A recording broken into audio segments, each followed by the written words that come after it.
Hi, I'm Saray Gonzalez. Welcome to Sullivan 180 Presents Take 5. Today, our guest is Kathy Kreiter, and she is on the front lines of the community's response. Hi, Kathy, welcome. Good morning, Saray. How are you? Good, I'm good. Thank you for joining us. Can you introduce yourself and your job title and introduce your organization? Sure. So my name is Kathy Kreiter. I am the program administrator for the Sullivan County Federation for the Homeless. We were established in 1987 as a small soup kitchen and have grown exponentially over the last 31 plus years. We now are a soup kitchen, although we'll talk about that later. Soup kitchen, food pantry. We have some housing programs and such. And we would like to provide education to consumers, goods and services to those who are without them to try to lift them up out of poverty. That's part of our mission. Can you talk a little bit about what the Federation has been doing during this time?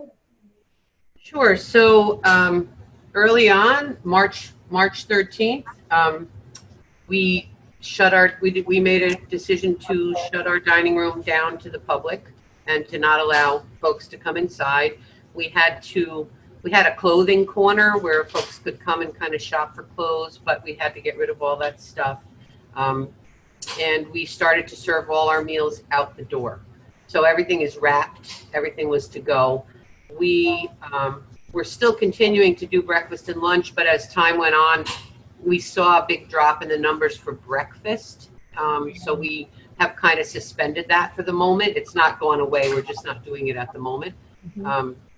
We also decided to increase our bi-weekly food pantries to once a week, which we have been doing since that day as well. And there is certainly a need. There's been a lot of other folks around the county that have been kind of plugging the holes, if you will. We're all in this kind of working together. But we have definitely seen, we're serving right now about 75 families a week, and that number keeps growing every week. And people that we've never seen before, we see now. Were there any other challenges that you faced? Well, one of the things that we did in order to continue to be able to serve the food the way we were, I brought a pop-up tent from home, those kind of blue pop-up like you see at a street fair. And my husband rigged it all up with, we didn't have plexiglass, but we had clear shower curtains and all. And that's what we were using for a couple of months, but I really knew we needed something a little more stable and a little sturdier. So we did reach out to Sullivan Renaissance, and we also reached out to M&T Bank, and together they funded us to purchase a shed. It's a 14 by 14 shed. I say food palace, but shed is, I guess, the word you would be looking for. It has shelving inside and double doors in the front and a door in the back, so we can take deliveries right through there. But it's a much more stable, it makes life so much easier for the folks we serve and for the people that are trying to serve the food. Do you have any positive experiences that have developed that you'd like to share? Well, I have to tell you, many people that have supported us in the past, many people that I have never met or known their names before, just started to really, they came out of the woodwork, I will say that, calling, emailing, sending us a check. What can I do? How can I help? And when we were limiting our volunteer times, we still need some muscle to unload trucks once or twice a month. People would there was a person, again, I'm just not going to name a bunch of names, but there was somebody who was kind of at home, working at home, and was able to kind of coordinate a lot of, volunteer opportunities. Like she put them all together, and that really worked very well. So that was great.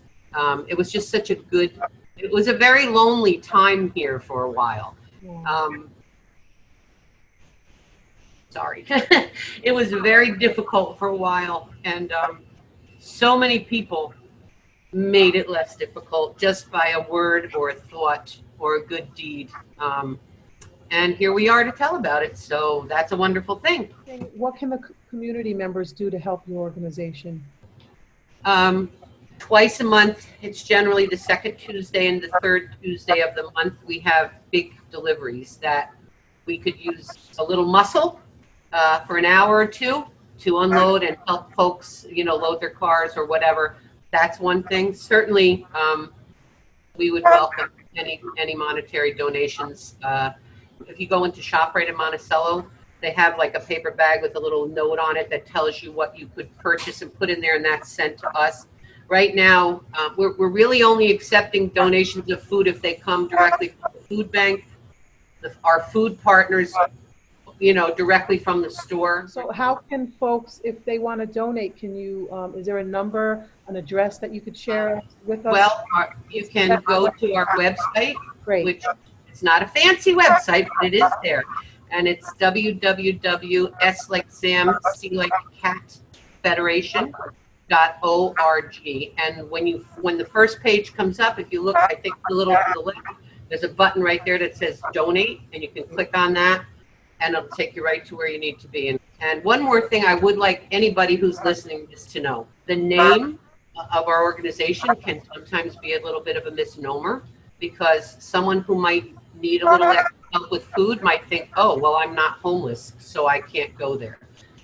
That name was given to the organization a long time ago, and we never rebranded it, and I don't know if we ever will. But I would like anybody within the sound of my voice to understand and know that if you need a little bit of help, you are welcome to come here. We serve working people that are just struggling to make ends meet. Serve people who are retired, senior citizens, veterans. You just need to show up. Our pantries are every Friday, 11:30. They usually last till about 1:30, 1 o'clock, depending on how many folks. Bring your own bags or boxes, because we really can't provide that. And just make sure you wear a mask, social distance on the line, and we will be very happy to help you. If it's not a Friday, call us 794-2604 or 798-8774, and we will help, and we want to help. And lunch is served every day, Monday through Thursday, 12 to 1.